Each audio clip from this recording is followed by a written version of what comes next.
Hi everybody, I wanted to give you another update from my vertical sleeve gastrectomy surgery. This one's going to be really short. I think I'm going to do them maybe like twice a month as opposed to every week because the changes are a little bit less dramatic now that some time has passed since the surgery. But anyhow, I got on the scale today and it said 220.9. So in the past month, I've dropped about 10 pounds so far, and that's pretty cool. I think that the things that really worked for me in that regard are stress. I mean, it's true. Like, okay, Black Friday is coming, and I've had some family drama because I've got this philosophy that nothing brings out family drama more radically than when babies are born, when funerals happen, or when people get married. Like, those are the big three, the trinity of events that make family crazy. So I've been dealing with some of that, and I've just been really stressed, so I've had to force myself to consume more calories than I'm feeling inclined to consume. And I've stopped tracking because I was getting kind of neurotic about it. And so I got into a bit of a routine where it's like, wake up, protein shake. Midday, protein shake. Before bed, protein shake. Like, I'm basically injecting protein shakes in more reliable intervals all throughout the day, just to kind of supplement whatever I am or am not eating. So I think that helped a lot, because, like I said, I've not been hungry at all. I have not even been remotely hungry, and it's weird because usually before the surgery, whenever I would get stressed out, I would be one of those other types of people that would eat like 50 times as much because I was stressed. And now it's like, when I get stressed, it's like, nope, nope, no. Like, I don't want anything. And I have to basically keep my water near me at all times. I have to, make sure that I am very regimented in how I'm consuming my protein, because if I don't force myself to do it, I don't organically think to do it. So when I go edit videos, because I'm aiming for 100 videos this month, to kind of help people shop for Black Friday and to help me personally get rid of some of the backlog of videos that I've made over the last year. Because I have a suspicion that come this time next year, I'm going to look pretty radically different. So I don't want to be airing videos of me at like a really high weight at the same time that I'm airing videos of me at a smaller weight. I just kind of want to get that backlog out there. And also that way you guys can use them while you're shopping and use them to help educate yourself about hair. And you can't really make use of them if they're sitting on a hard drive in my office. But anyhow, while I've been editing, I've had to make sure that I have like an entire assortment of beverages and protein shakes next to me.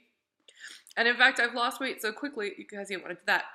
Like, I can see like lines and creping now. My stomach looks kind of amazing now, but it's like, I mean, I still have the pannus, I guess it's called. Maybe you guys can correct me, but that overhanging apron of smushy fat. Like, it's still kind of hanging out there above my hips. So that I think is one of those things where, at some point I may have to get that surgically removed, because I've seen pictures of people my age when that fat goes away and it looks like just a sad deflated balloon. Which, that's all right. I've already started talking to plastic surgeons about it, so maybe next year I can be free of it. I've had a gut since I was 7, so that's life goals right there. Get rid of that before 40, right? Yes. So, working on it. 220! I'm so excited about that. I haven't weighed that little probably since 2000-ish, 2001. So that's kind of fun. I was super excited. You might be like, well, don't you feel a lot better? Oh, my back doesn't hurt as much. That's pretty cool. My ankles and my knees don't hurt as much. That's pretty cool. I don't really have more energy just yet, and I think that's just because um, I run on pure anxiety. Like, that's how I operate. I have, a slightly um, tightly wound personality. I mean, it comes across in the videos because I'm like, hey, I act like a cartoon character.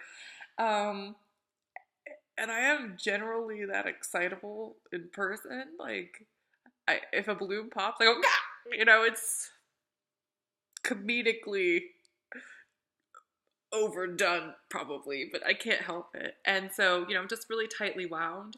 And so I harness that energy and put it in the business. So I can't really say, oh, I have more energy just yet because I kind of, crank things up to 11 on a regular basis, just kind of naturally. Um, Anxiety, hooray. But anyway, so that's this week.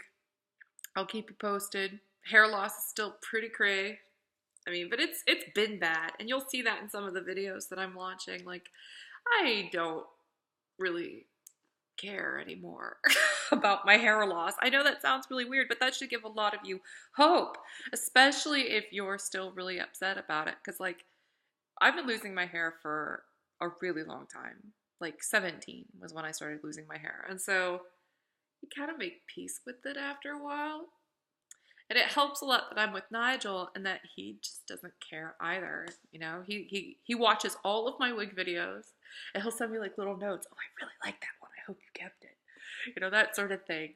And so now we have fun with it. So I don't care about the hair thing. But yeah, it's been falling out a lot more since the weight started coming off. Oh, one more thing that's been really helpful. Sorry, I keep rambling. And that's that I had to go back on my metformin. I was kind of suspicious that the metformin and not taking it might have been part of my plateau because a lot of surgeons, they try to sell you on the notion that this is a cure for PCOS. And the tricky part about PCOS that most doctors don't really get unless they're specialists, and then they totally understand this, that it's chronic. You can't cure it. It's always there. But what you can do is, lose a lot of weight and sort of ameliorate a lot of the symptoms. But I guess for me to get those symptoms to abate, I have to lose more weight than this. Because I was experiencing a lot of those symptoms again. Not necessarily weight gain, but the acne. I don't know if you can see these little bumps, but I was getting, like, this is nothing compared to what it was before I started taking the metformin and the spironolactone again.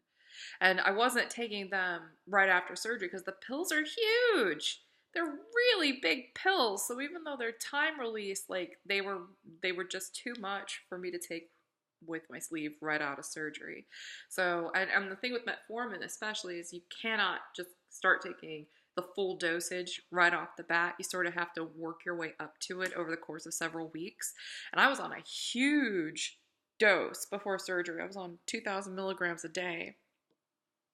I'm not diabetic, but it was sort of like a prophylactic dose to keep me from becoming type 2 diabetic because I was really insulin resistant. And so now I'm back to taking 1,000 milligrams a day. I take one in the morning and one at night, and I have to take it with food or else it'll tear my sleeve up.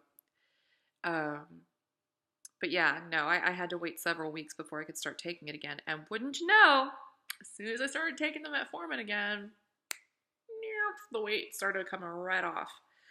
And whatever residual cravings I may have had went away.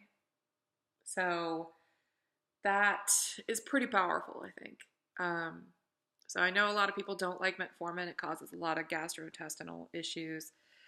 for some people, and I'm no exception. The trick is get your doctor to put you on the extended release version. It should say metformin ER. The extended release version is a lot easier for your digestive tract than the non ER version. And on top of that, you want to spread those pills out throughout the day. Don't take them all at once, because if you're on a big dose like I was on, that will just make you sick, really sick.